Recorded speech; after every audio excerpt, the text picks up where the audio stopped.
बघा, मागच्या लेक्चरमध्ये आपण कर्मणी प्रयोग संपवलेला होता, बरोबर आहे. कोणता प्रयोग संपवला होता? कर्मणी. आता जे आहे, आता आपल्याला भावे प्रयोग पाहायचा आहे. याच्या अगोदर आपण कर्तरी प्रयोग पूर्ण पाहिला, त्याचबरोबर कर्मणी प्रयोगही पाहिला. आता जे आहे, आता आपल्याला काय पाहायचं आहे? मग भावे प्रयोग पाहायचा आहे. ठीक आहे. तर भावे प्रयोगाच्या बाबतीमध्ये 2-3 गोष्टी आपण या ठिकाणी लक्षात ठेवणं गरजेचं आहे. ठीक आहे. भावे प्रयोग म्हणजे काय किंवा भावे प्रयोगाची वैशिष्ट्ये काय आहे? ठीक आहे. ह्या 2 गोष्टी आपल्याला या ठिकाणी पाहायच्या आहेत. अगोदर सांगतो की भावे प्रयोग म्हणायचं कशाला, याच्याबद्दल तर आपली चर्चा पूर्वी झालेलीच आहे, पण आता थोडं सांगतो तरीही. ठीक आहे. तर भावे प्रयोग म्हणजे काय? भावे प्रयोग म्हणायचं कशाला? प्रयोग म्हणजेच काय रे? कर्ता, कर्म आणि क्रियापद याच्या परस्पर संबंधाला आपण काय म्हणत असतो? प्रयोग म्हणत असतो. काय म्हणत असतो? कर्ता, कर्म आणि क्रियापद यांच्या परस्पर संबंधाला काय म्हणत असतो? प्रयोग असं म्हणत असतो. बरोबर आहे. मग आता इथं काय होतं माहिती आहे का? भावे प्रयोगाचं महत्वाचं वैशिष्ट्य कोणतं असेल किंवा लक्षण कोणतं असेल, तर भावे प्रयोगातला जो कर्ता असतो किंवा कर्म असतं, तर या कर्त्यानुसार आणि कर्मानुसार वाक्यातलं क्रियापद जे आहे, क्रियापद बदलत नाही. ठीक आहे. क्रियापद बदलत का रे? क्रियापद बदलत नाही. लक्षामध्ये हे जे क्रियापद जे आहे, हे क्रियापद स्थिर राहतं. स्थिर राहतं म्हणजे बदलत नाही. लक्षामध्ये कुणानुसार बदलत नाही? कुणानुसारच बदलत नाही. जाय म्हणते, कर्त्याला जाय म्हणते मी बदलत नाही, कर्माला म्हणते जाय मी बदलत नाही. नाही, कर्त्यानुसार बदलतं नाही, हे कर्मानुसार बदलतं. ठीक आहे. आणि ते कसं राहतं? मग स्थिर राहतं. स्थिर राहतं. आणि कोणत्या पुरुषामध्ये असतं? तर ते तृतीय पुरुषामध्ये असतं. तृतीय पुरुषी. आणि भावे प्रयोगाच्या क्रियापदाचं लिंग जर विचारलं तुम्हाला, तर हे क्रियापद नपुंसक लिंगी असतं. कोणत्या लिंगामध्ये असतं रे पोरं? हो, नपुंसक लिंगी असतं. तृतीय पुरुषी, नपुंसक लिंगी आणि एकवचनी असते. कशी असते रे पोरं? हो, क्रियापद तृतीय पुरुषी, नपुंसक लिंगी आणि एकवचनी असते. याचाच अर्थ काय माहिती आहे का? शक्यतो या क्रियापदाच्या वरती एक काय येत असतो? असा काय म्हणायचं याला? मात्रा. काय म्हणायचं? मात्रा. ठीक आहे. लक्षामध्ये घडले, मोडले, पडले, आलं का लक्षामध्ये? ठीक आहे. म्हणजे तुम्हाला जर असं जर परीक्षेमध्ये प्रश्न जर विचारला की भावे प्रयोगाचं वैशिष्ट्य काय किंवा भावे प्रयोग कशाला म्हणायचं, ज्या वेळेला वाक्यातील कर्ता आणि कर्म यानुसार क्रियापद बदलत नसून ते स्थिर राहते आणि ते क्रियापद कसं असतं? ते क्रियापद कसं असतं? तृतीय पुरुषी, नपुंसक लिंगी आणि एकवचनी असते. आणि स्थिर राहते की बदलते? स्थिर राहते. त्याला कोणता प्रयोग म्हणायचं? भावे प्रयोग असं म्हणायचं. आता एक उदाहरण तुम्हाला या ठिकाणी देऊन टाकतो. ठीक आहे. आता या भावे प्रयोगाचे वेगवेगळे प्रकार पडतात, आपल्याला नंतर त्याच्यामध्ये जायचंच आहे, पण आधी या ठिकाणी थोडं समजून घ्या. पहा, या ठिकाणी मी असं लिहिलं, कृष्णाने कंसास मारले. कृष्णाने कंसास मारले. चला, आता या वाक्यातला कर्ता सांगा बरं. हो, कोण आहे? कृष्ण. त्याला विभक्तीचा प्रत्यय लागलाय की नाही लागला सांगा पटकन. आणि या वाक्यातलं कर्म कोणतं आहे? पहा, कर्ता कोण झाला? कृष्ण. कर्म कोण आहे? कंस. मग या कर्माला विभक्तीचा प्रत्यय लागलाय की नाही लागला बघा पटकन. कोणता विभक्तीचा प्रत्यय आहे? स. ठीक आहे. मग आता कर्म कोणत्या विभक्तीचा आहे सांगा बरं. सगळ्यांना समजलं का? वाक्यात जर एकच कर्म असेल आणि एकाच कर्माला स ला नाते प्रत्यय जर लागले असतील तर विभक्ती कोणती असते? त्याची द्वितीय असते. आणि क्रियापद कसं आहे? क्रियापद कोणतं आहे? मारले. क्रियापद कोणतं आहे? हो, मारले हे काय आहे? क्रियापद आहे. आता मारले हे क्रियापद ना कर्त्यानुसार बदलतं ना कर्मानुसार बदलतं. लक्षामध्ये ते कुणानुसारही आता या ठिकाणी बदलत नाही. लक्षामध्ये कर्त्यानुसारही बदलत नाही आणि कर्मानुसारही बदलत नाही. म्हणून तर त्याला कोणता प्रयोग म्हणायचा आपण? भावे प्रयोग. भावे प्रयोगातलं क्रियापद कसं असतं रे पोरं हो? स्थिर असतं. लक्षामध्ये. ठीक आहे. आता बघा, आता कृष्णाच्या ऐवजी तुम्ही आता कर्त्याचं लिंग बदलून बघा. इथं मी लिहिलं पहा, राधाने. राधाने कंसास मारले. राधाने कंसास मारले. आता मारले हे जशास तसं राहिलं का बदललं? सांगा रे पटकन. अहो हे का, हे मारले जशास तसं राहिलं का इथं? म्हणजेच कसं आहे ते? स्थिर आहे. कसं आहे? स्थिर आहे. ते बदलतंय का? ते बदलत नाही. बर, आता या ठिकाणी काय करा माहिती आहे का? कंस पुल्लिंगी आहे की स्त्रीलिंगी आहे? अरे सांगा की. पुल्लिंगी आहे. मग आता आपण काय करू? ह्याच्या ठिकाणी आपण काय करूया? एक स्त्रीलिंगी नाम टाकून पाहूया. ठीक आहे. मग आता आपण असं लिहूया पहा, कृष्णाने आता त्यानं मारलं नाही कधी, पण तुम्हाला समजून घेण्यासाठी, कृष्णाने गायीस मारले. आता आपण इथं कर्मामध्ये बदल केला का कर्त्यामध्ये बदल केला? सांगा बरं पोरं हो. अहो इथं कुणाचं लिंग बदललं आपण? कर्माचं लिंग बदललं. हे कुणाला कळालं? मग यानुसार मारले हे क्रियापद बदललं का स्थिर राहिलं? कसं राहिलं? म्हणून इथंही ते स्थिर राहत आहे. म्हणजे ना कर्त्यानुसार बदलतंय ते, ना या कर्मानुसार बदलतं. हे कसं राहतंय रे? स्थिर राहतं. आणि हे क्रियापद कसं आहे ते पहा, तृतीय पुरुषी आहे. कसं आहे? तृतीय पुरुषी आहे. कारण वाक्याचा कर्ताच त्या ठिकाणी काय येतो? तृतीय पुरुषी येतो. लक्षामध्ये येतं. कृष्णाने म्हणल्यावर कृष्णाने, ठीक आहे, तृतीय पुरुष आहे. लक्षामध्ये. आता कृष्णाने मारले असं म्हटल्याच्या नंतर मला एक गोष्ट सांगा, प्रथम पुरुष म्हणजे ज्या वेळेला आपण त्याचा स्वतःसाठी उल्लेख करतो ज्या सर्वनामाचा, त्याला काय म्हणायचं? प्रथम पुरुष. आणि प्रत्यक्षात दुसऱ्याच्या सोबत आपण बोलताना ज्या वेळेला सर्वनामाचा वापर करतो त्यावेळेला द्वितीय पुरुष. आणि दोन बोलत असताना तिसरा त्या ठिकाणी उपस्थित नसतो त्यावेळेला तो तृतीय पुरुष. मग आता कृष्णाने गायीस मारले असं मी ज्या वेळेला म्हणतो त्यावेळेला इथं कृष्ण उपस्थित आहे का? नाही. मग तो कोणता पुरुष झाला करता? तृतीय पुरुष. ठीक आहे. आणि मग या ठिकाणी क्रियापद मारले. मारले हे क्रियापद देखील कसलं झालं? तृतीय पुरुष. हे समजलं का नाही समजलं सांगा? कसला पुरुष आहे? तृतीय पुरुष आहे. आणि क्रियापदाचं लिंग कोणतं आहे? मारले. नपुंसक लिंगी आहे. आणि एक वचनी आहे की अनेक वचनी आहे? एक वचनी आहे. हे पक्क लक्षात ठेवायचं. क्रियापद स्थिर राहतं, ते तृतीय पुरुष असतं, लिंग त्याचं नपुंसक लिंगी असतं, आणि वचन कोणतं असतं रे? एक वचनी असतं. आणि त्याच्यावरती एक काय येतो रे पोरं हो? काय येतो? मात्रा येतो. काय येतो? मात्रा येतो. ही भावे प्रयोगाची काय झाली? ही खून झाली. लक्षामध्ये. आता दुसरा एक सगळ्यात महत्वाचा मुद्दा, भावे प्रयोगाचं वाक्य जर व्हायचं जर असेल तर पहा पोरं हो, कर्त्याला देखील विभक्तीचा प्रत्यय लागला पाहिजे. ठीक आहे. कर्त्याला देखील विभक्तीचा प्रत्यय जो आहे हा विभक्तीचा प्रत्यय लागलाच पाहिजे. ठीक आहे. आणि कर्म जे आहे त्या कर्मालाही विभक्तीचा प्रत्यय लागलाच पाहिजे. कर्त्यालाही विभक्तीचा प्रत्यय लागला पाहिजे आणि कर्मालाही विभक्तीचा प्रत्यय लागला पाहिजे. तरच ते काय बनेल पोरं हो? भावे प्रयोग बनेल. लक्षामध्ये. ठीक आहे. हो.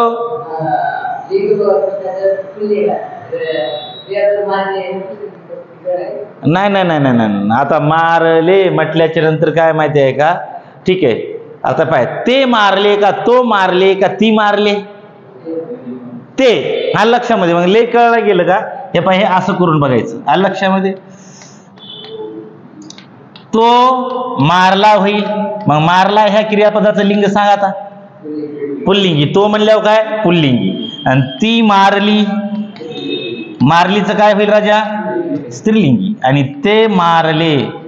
ते मारले. मग ते मारले म्हटल्यावर काय झाले? हे आलं का लक्षामध्ये? क्रियापदाचं लिंग कसं ओळखायचं? तर असं ओळखायचं, तो, ती आणि ते मारले. इथपर्यंत कुणाच्या मनामध्ये काही शंका लेकरं हो आहे का? बोला. काही नाही ना? ठीक आहे.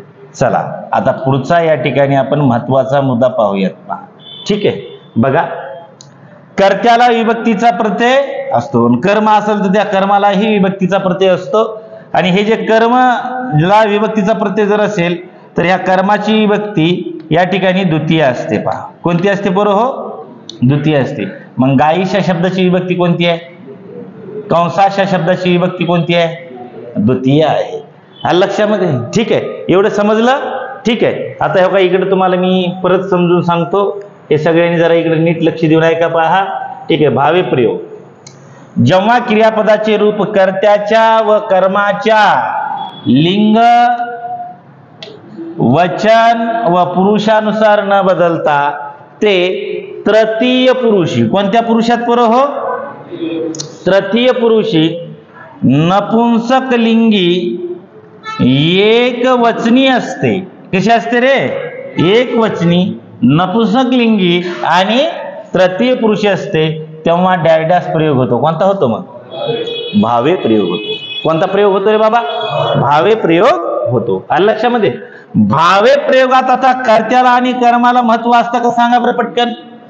कारण कर्त्यानुसारही क्रियापद बदलत नाही आणि कर्मानुसारही क्रियापद बदलत नाही, म्हणून भावे प्रयोगामध्ये कर्त्याला आणि कर्माला अजिबात महत्व नसते.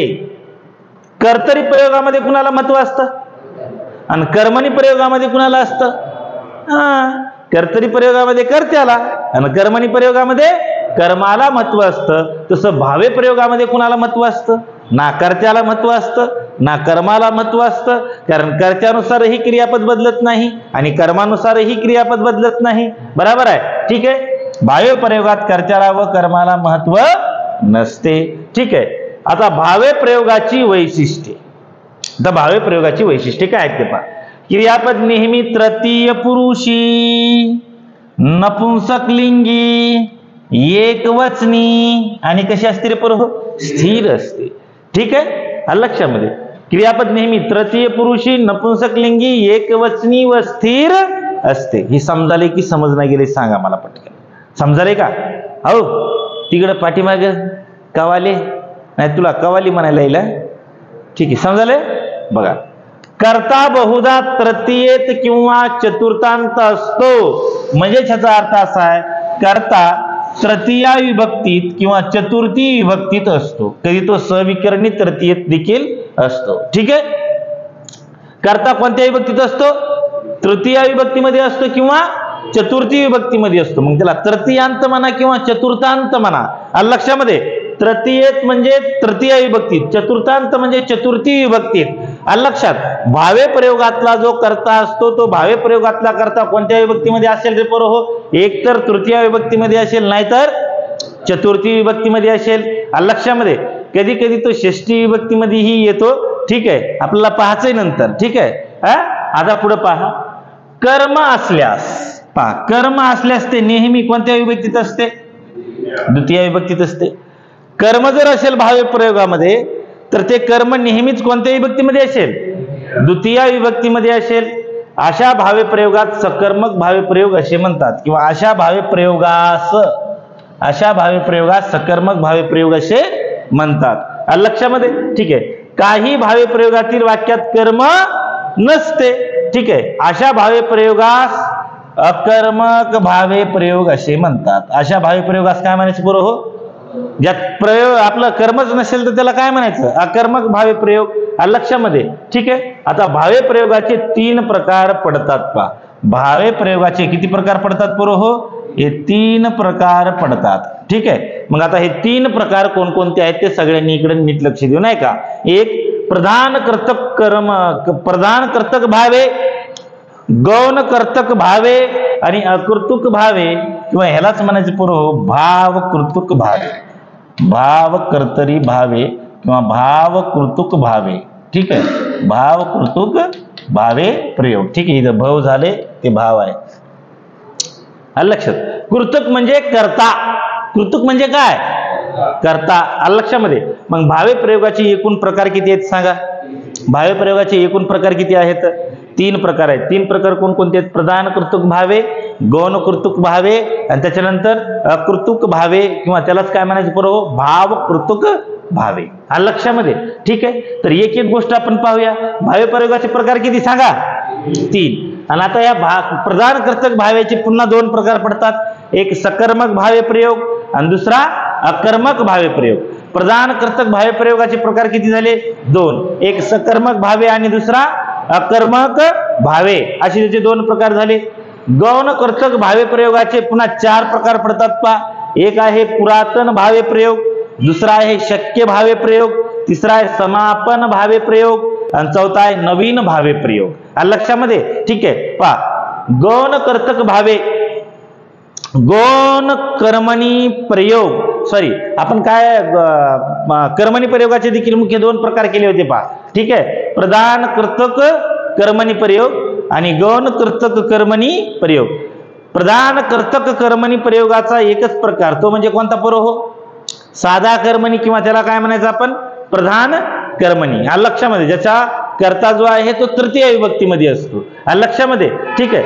आणि गौण कर्तक कर्मणी प्रयोगाचे किती प्रकार केले होते? चार.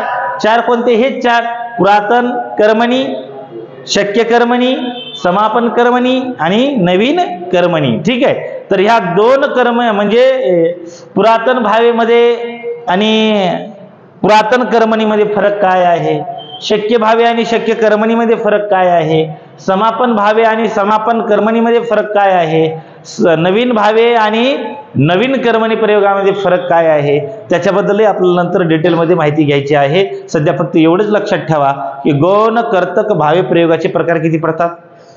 चार. कोणकोणते आहेत? पुरातन भावे, शक्य भावे, समापन भावे आणि नवीन भावे. लक्षामध्ये? ठीक आहे. आणि तिसरा प्रकार आहे त्याचा अकृतक भावे किंवा भावकर्तरी भावे. आता आपल्याला या ठिकाणी सकर्मक भावे प्रयोग पाहायचा आहे. कोणता पाहायचा आहे? सकर्मक भावे प्रयोग पाहूया किंवा प्रधान कर्तक भावे पाहूया. आता प्रधान कर्तक भावे ह्याला असं का म्हणायचं? कारण अशा वाक्यामध्ये प्रधान कोण असेल तर कर्ता असतो. कोण असतो रे? आता प्रधान कर्तक भावे प्रयोगामध्ये मुख्य कोण असतो किंवा प्रधान कोण असतो? प्रधान किंवा मुख्य किंवा महत्वाचा जर कोण असेल तर कोण असतो? पुरोहो कर्ता. म्हणजे इथं प्राधान्य कुणाला असतं? तर इथं प्राधान्य जे आहे हे प्राधान्य कुणाला असतं? पुरोहो कर्त्याला. म्हणून त्या ठिकाणी त्याला प्रधान कर्तक भावे असं म्हटलेलं आहे. लक्षामध्ये? ठीक आहे. प्रधान कर्तक भावे म्हणजे काय? अशा वाक्यात कर्त्याला महत्व असते. कुणाला महत्व असतं सांगा पुरोहो? म्हणून त्याला काय म्हणायचं? लक्षामध्ये? आता मला सांगा, रामाने रावणास मारले, इथं रावण महत्वाचा आहे का राम महत्वाचा आहे? कोण महत्वाचा आहे? मग इथं रामाला महत्व आहे की रावणाला महत्व आहे? कुणाला महत्व आहे? मी परत एकदा वाक्य लिहितो पहा खाली. मी इथं म्हणलं रामाने रावणास मारले, रामाने रावणास मारले. आता रामाने रावणास मारले असं जर लिहिलं तर या ठिकाणी मारणारा महत्वाचा आहे का मरणारा महत्वाचा आहे? कोण आहे? म्हणजे इथं महत्व कुणाला आहे? कुणाला आहे? रामाला आहे. म्हणजेच राम हा वाक्याचा कोण आहे? कर्ता आहे.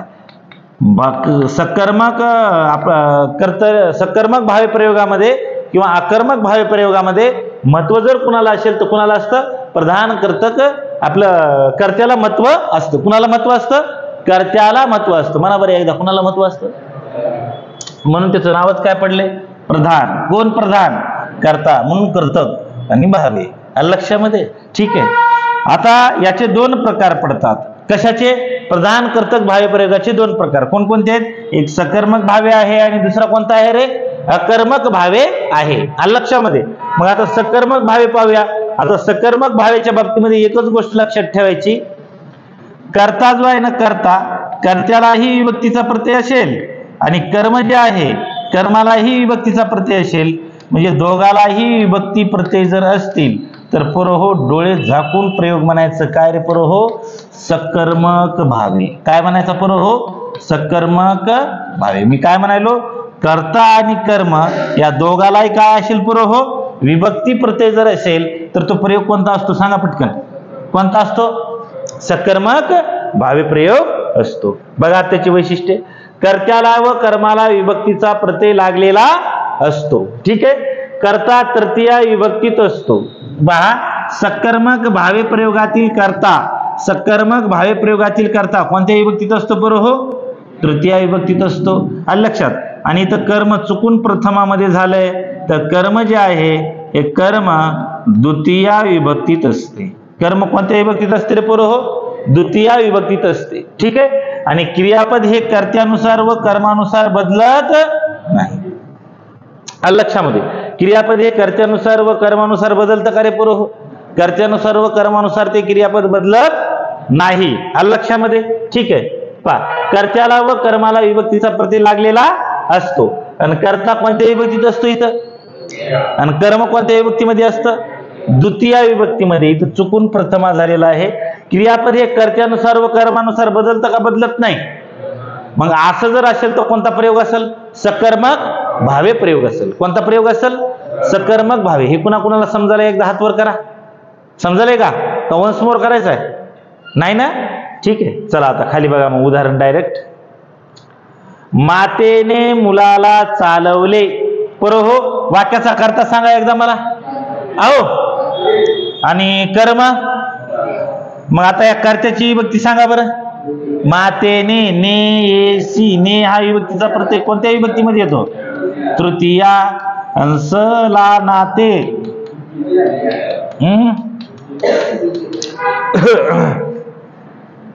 वाक्यात एकच कर्म असेल आणि त्या एकाच कर्माला जर सला नाते प्रत्यय लागलेले असतील तर विभक्ती कोणती असते? द्वितीया. मग याची विभक्ती कोणती झाली? मग कर्त्याला विभक्तीचा प्रत्यय, कर्माला विभक्तीचा प्रत्यय 100% प्रयोग कोणता? कोणता आहे? सकर्मक भावे. आलं लक्षामध्ये. दुसरं पहा. कृष्णाने कंसास मारले. उदाहरण पाहिले. आता कृष्ण हा कोणत्या विभक्तीत आहे? कंस कोणत्या विभक्तीमध्ये आहे? आणि मारले हे क्रियापद म्हणा बरं कसलं आहे? तृतीय पुरुषी नपुंसक लिंगी आणि एक वचनी. स्थिर आहे की अस्थिर आहे? कसं आहे? स्थिर आहे. बदलतंय का बाबा? हे बदलत नाही. ठीक आहे. म्हणून हा कोणता प्रयोग झाला सांगा पटकन. कोणता झाला? सकर्मक भावे झाला. त्याच्यानंतर पहा. रामाने रावणास मारले. रामाने रावणास मारले. वाक्याचा कर्ता कोण आहे? राम. कर्म कोण आहे? रावणाची विभक्ती सांगा बरं. आणि रामाची सांगा बरं. आणि क्रियापद मारले. ठीक आहे. विदूषकाने प्रेक्षकांना हसविले. कर्ता सांगा वाक्याचा. कोणत्या विभक्तीत यायलाय? तृतीया. आणि विदूष प्रेक्षक द्वितीया. म्हणून हा कोणता प्रयोग झाला? सकर्मक भावे. सकर्मक भावे. आलं लक्षात. मग ह्यालाच आपण प्रधान कर्तक भावे म्हणू शकतो का नाही? कारण प्रधान कर्तक भावेचे किती प्रकार पडतात? किती? दोन. दोन कोणकोणते? सकर्मक भावे आणि अकर्मक भावे. ठीक आहे. शिकार्याने वाघास पकडले. शिकार्याने वाघास पकडले. ठीक आहे. वाक्याचा कर्ता शिकारी कोणत्या विभक्तीत आहे? पुरं. हो, तृतीया. वाघ कोणत्या विभक्तीत आहे? द्वितीया. कर्त्याला विभक्तीचा प्रत्यय, कर्माला विभक्तीचा प्रत्यय, म्हणून प्रयोग कोणता झाला? भावे. भावेपैकी सकर्मक भावे. कारण वाक्यात काय आलेलं आहे? कर्म. त्याने तिला मारले. काय आगाव कुठं करत असेल? बरोबर आहे. त्याने तिला मारले. हे तिला लिहिताना असं लिहायचं नाही. ठीक आहे. हे काही असं लिहायचं. त्याने तिला मारले. आता वाक्याचा कर्ता कोणता आहे? बरोबर. कोणत्या विभक्तीत आहे? आणि त्याला कोणत्या, तिला कोणत्या विभक्तीत आहे? द्वितीया. ठीक आहे. म्हणून हा सकर्मक भाग आहे. आई वडिलांनी मुलांना मायेने वाढविले. हे लयचा प्रश्न परीक्षेत आलेला आहे. पहा, हे आलेला आहे. विदूषकाने प्रेक्षकांना हसविले ते आलेलं आहे. आई वडिलांनी मुलांना मायेने वाढविले. वाक्याचा कर्ता कोणता आहे? पुरं. हो, मग वाक्याच्या कर्त्याची विभक्ती सांगा बरं. कोणती आहे? तृतीया विभक्ती आहे.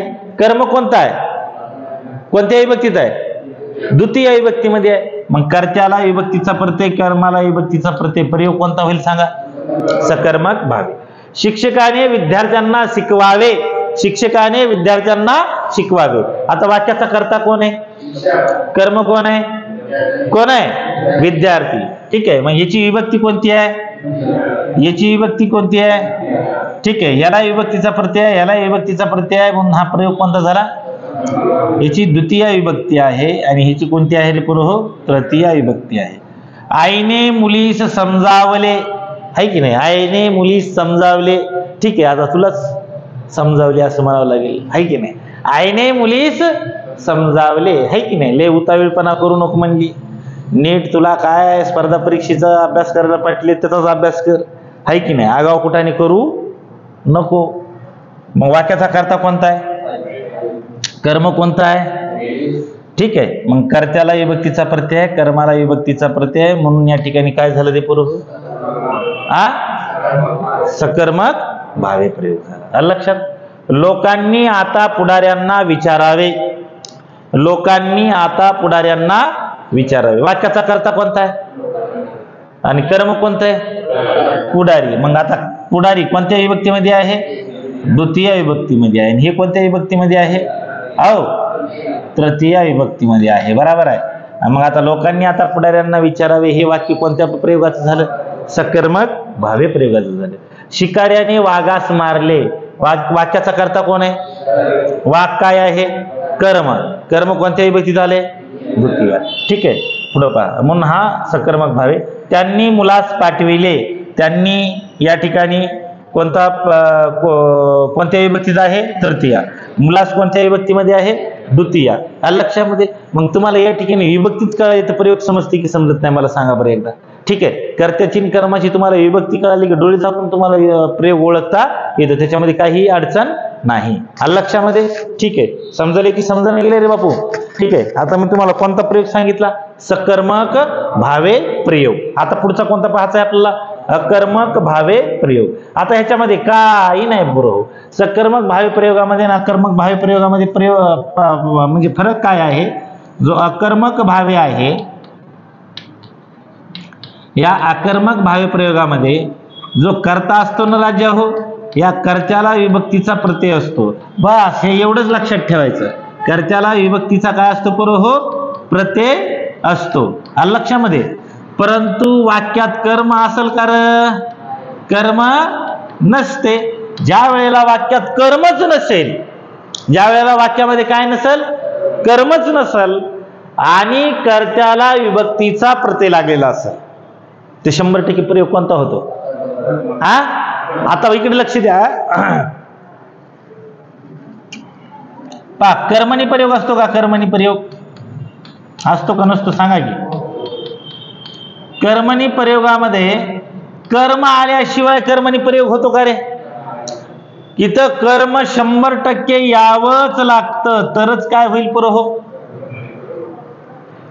मग अकर्मक भावे प्रयोगामध्ये काय नसतं?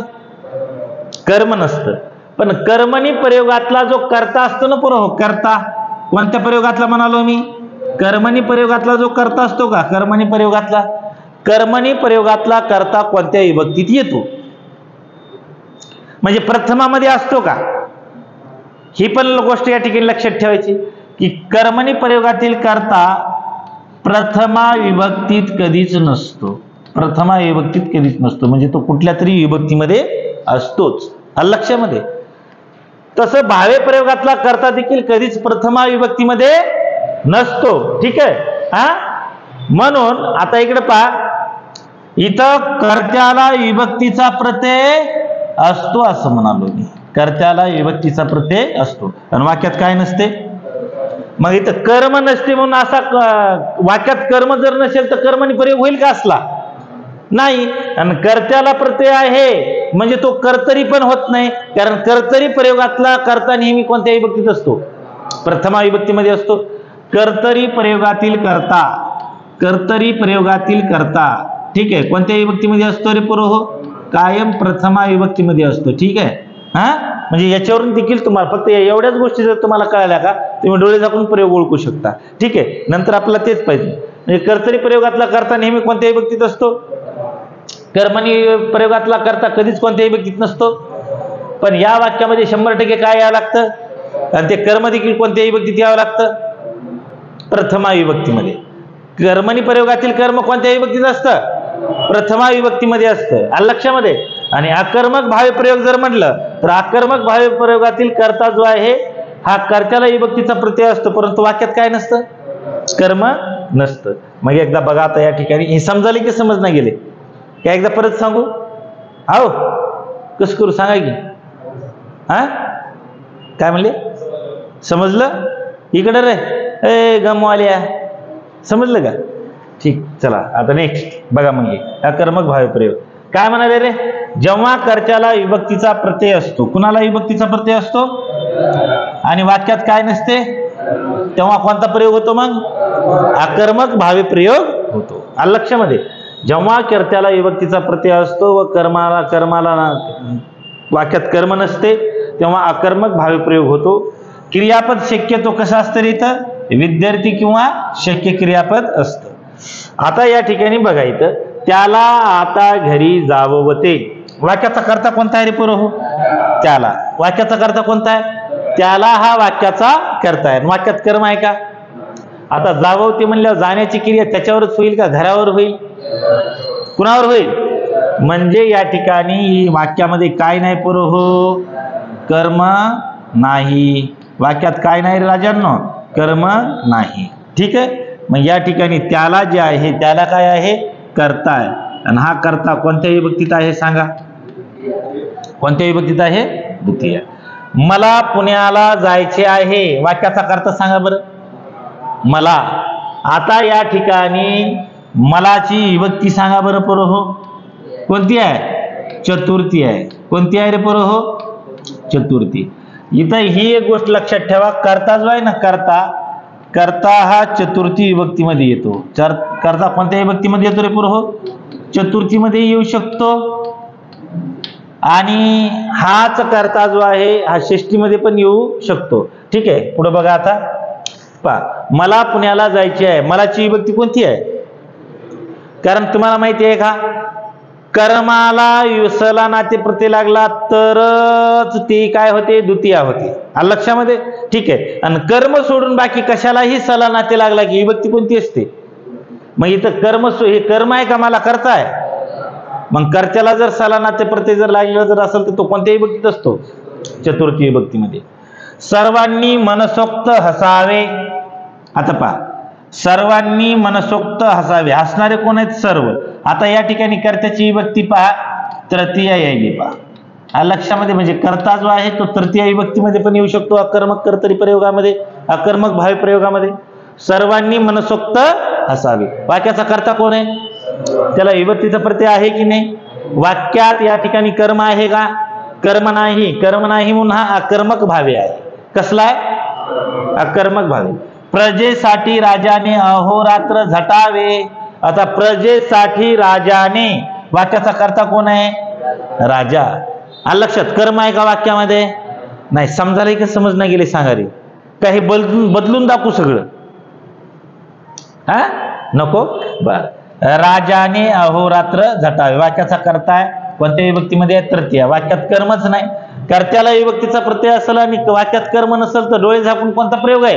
अकर्मक भावे. कोणता आहे? अकर्मक भावे. त्याने आता घरी जावे. ठीक आहे, वाक्याचा कर्ता त्याने आहे, तृतीय विभक्तीमध्ये आहे. ठीक आहे. मग आता मला सांगा, वाक्यामध्ये कर्मच नाही, बरोबर आहे. मग त्याने आता घरी जावे, कर्त्याला विभक्तीचा प्रत्यय, वाक्यात कर्म नाही म्हणून ह्याला काय म्हणायचं? अकर्मक भावे. लहान मुलांनी भरपूर खावे प्यावे. ठीक आहे. आता मला सांगा, वाक्याचा कर्ता कोणता आहे पोरं? हो, मुलांनी. कोणत्या विभक्तीत आहे? तृतीय विभक्तीमध्ये आहे. ठीक आहे. हा नेसी, नीसी, ही.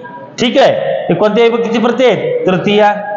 आणि या ठिकाणी काय नाही रे पोरं? हो, कर्म नाही म्हणून त्याला म्हणायचं अकर्मक भावी प्रयोग. तुम्ही दिलेत, आम्ही घेतले. देणारे कोण आहेत रे? हे बरोबर आहे. तुम्ही, आम्ही घेतले. आता मला सांगा पोरं, हो, या वाक्याचा कर्ता कोणता आहे? कोण आहे? तुम्ही आहे. आलं लक्षामध्ये? इथं दोन कर्ते आहेत पहा, आणि हे दोन क्रिया दिलेत आहे, आम्ही पण कर्ताच आहे, घेतले हे क्रियापद आहे. मग आता मला सांगा, तुम्ही दिलेत आणि आम्ही घेतले. आता या ठिकाणी तुम्ही काय करा माहिती आहे का? नाम टाकून बघा. ठीक आहे, त्याला विभक्तीचा प्रत्यय लागतो. राजूने दिले आणि मोहनने घेतले. आता जे दिले आणि जे घेतले ते दिले का इथं? मग वाक्यात कर्म आहे का? वाक्यात कर्म आहे का? वाक्यात कर्म नाही म्हणून ह्याला अकर्मक भावे प्रयोगच म्हणायचं. वाक्य स्टार करून ठेवायचं. लक्षामध्ये? ठीक आहे. तुम्ही दिलेत आम्ही घेतले, आलं लक्षामध्ये. ह्याला म्हणायचं अकर्मक भावे, आलं लक्षामध्ये. म्हणजे आपण हे सर्व नामाच्या ठिकाणी काय करतो रे पोरं हो, नाम टाकतो की नाही. हा म्हणजे आपण आता इथं नाम जर टाकलं, समजा राजूने दिलेत आणि आम्ही, म्हणजेच या ठिकाणी मोहनने घेतले. आता राजूने म्हणलं त्याला विभक्तीचा प्रत्यय लागणार आहे की नाही, आणि काय दिले इथं दिले का, मग वाक्यात कर्म आहे का, नाही. परंतु या ठिकाणी याची विभक्ती तृतीय आहे, याची विभक्ती तृतीय आहे. इथं दोघाचीही विभक्ती जी आहे ही तृतीय आहे पूर्व हो. ही गोष्ट तुम्ही त्या ठिकाणी लक्षात ठेवा. आणि वाक्यात कर्म नाही, पुन्हा अकर्मक भावे प्रयोग आहे. कसला प्रयोग आहे, विनोबांनी सांगितले आणि साने गुरुजींनी लिहिले. आता विनोबांनी कोणत्या विभक्तीमध्ये आहे सांगा बरं पोरं हो, तृतीया. बरं जे सांगितले ते इथं दिलंय का, नाही. मग वाक्यात कर्म दिले का, कर्म नाही. आणि कर्त्याला विभक्तीचा प्रत्यय आहे, 100% कोणता प्रयोग आहे, अकर्मक. इकडे पहा, साने गुरुजींनी लिहिले. ठीक आहे, आता साने गुरुजींनी काय लिहिलं बा तुम्हाला माहिती आहे का, नाही. किंवा लिहिलेलं त्यांनी या ठिकाणी दिलेलं नाही, म्हणून हा वाक्याचा कर्ता आहे, हा तृतीय विभक्तीमध्ये आहे. आणि इकडच्या वाक्यामध्ये कर्म नाही, म्हणून हा देखील कोणता प्रयोग आहे रे पोरं हो, अकर्मक भावे प्रयोगच आहे. समजलं का नाही समजलं. त्याच्यानंतर पहा, बोलल्याप्रमाणे त्याने करून दाखवावे, बोलल्याप्रमाणे त्याने करून दाखवावे. त्याने हा वाक्याचा कर्ता आहे, कोणत्या विभक्तीमध्ये आहे, तृतीय विभक्तीमध्ये आहे. समारंभात तिने गावे, वाक्याचा कर्ता कोण आहे, तिने. आता गाणे गावे असं जर म्हणलं असतं तर प्रयोग बदलला असता, पण इथं या ठिकाणी वाक्याचा कर्ता आहे, वाक्यात काय नाही रे पोरं हो, कर्म नाही. कर्म आहे का, नाही. मग कर्त्याला प्रत्यय आहे आणि वाक्यात कर्म नाही, म्हणून हा देखील अकर्मक भावे प्रयोग झाला. कोणता प्रयोग झाला, अकर्मक भावे प्रयोग झाला. आलं लक्षामध्ये. काय अडचण इथपर्यंत काही नाही ना. वाक्य क्रमांक 6, 7, 8 हे बघा, इकडे पहा कुठे गेलं, हे 6, हे 7 आणि हे 8. काय म्हणले त्याचं स्पष्टीकरण, जे वरी मी सांगितलंय, मधील क्रियापदे सकर्मक आहेत, पण कोणत्याही वाक्यात कुठल्याही कर्माचा उल्लेख नाही, म्हणून ही वाक्य अकर्मक भावे प्रयोगाची ठरतात. ती क्रियापद सकर्मक आहेत, पण वाक्यात कर्म दिलेली आहेत का, वाक्यात कर्म दिलेली नाहीत, म्हणून त्यांना काय म्हणायचं आपण, अकर्मक भावे प्रयोग असं म्हणायचं. लक्षामध्ये. आता याच्यानंतर जे आहे गौण कर्तक भावे जो आहे, हा गौण कर्तक भावे आपण पुढच्या लेक्चर मध्ये पाहूयात.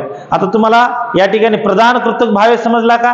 प्रधान कर्तक भावे प्रयोगाचे प्रकार किती पडतात, कोणकोणते, सकर्मक भावे आणि अकर्मक भावे. सकर्मक भावे कसा ओळखायचा, कर्त्यालाही विभक्तीचा प्रत्यय असतो आणि कर्मालाही विभक्तीचा प्रत्यय असतो, त्यावेळेला तो सकर्मक भावे होतो. आणि अकर्मक भावे कसा ओळखायचा, फक्त कर्त्याला प्रत्यय असतो आणि वाक्यामध्ये काय नसतं, कर्म नसतं. बस एवढंच आहे. एवढ्या 2 लाईनीसाठीच आपण एवढा सगळा खटाटोप केलेला आहे. लक्षामध्ये. ठीक आहे. मग आता आपण या ठिकाणी आजच्या दिवस थांबूया. चला, जय हिंद, जय महाराष्ट्र.